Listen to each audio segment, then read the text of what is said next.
As a developer, it's important to write code that is easy to understand. Negative conditionals, for example conditionals that use the negation operator, can make code harder to read and understand, and more prone to errors. This can lead to confusion, misunderstandings, and bugs that can be difficult to identify and fix. But there's good news. By avoiding negative conditionals and checking positive conditions instead, you can make your code easier to read and understand, and reduce the potential for errors. This can lead to greater satisfaction as a programmer and make your code more maintainable over time. That's why we've put together this on avoiding negative conditionals in your code.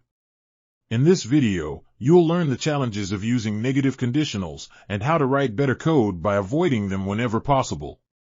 You'll also see examples of how to write more readable and maintainable code by avoiding negative conditionals. So if you're ready to improve your code, watch our video tutorial on avoiding negative conditionals. You'll be glad you did. Using negative conditionals can make the code harder to read and understand because the reader has to mentally negate the condition in order to understand what is being checked. It can also make the code more prone to errors because the negation operator is easy to overlook or misunderstand.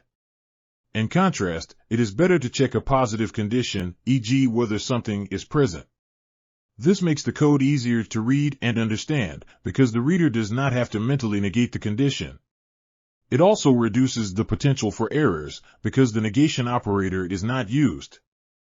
The first function, isNumber_not_even, uses a negative conditional by checking whether the number is not even. This requires the use of the negation operator in the return statement. The second function, isNumber_odd, avoids the negative conditional by directly checking whether the number is odd.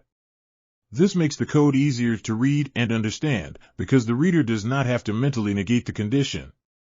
It also reduces the potential for errors because the negation operator is not used. Overall, it is generally considered a good practice to avoid negative conditionals whenever possible in order to make the code more readable and maintainable. So let's get to the summary. Negative conditionals can make code harder to read and understand, and more prone to errors.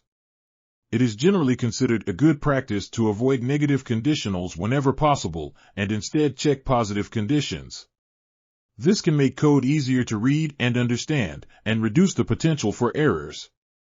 This can lead to greater satisfaction as a programmer, and make code more maintainable over time.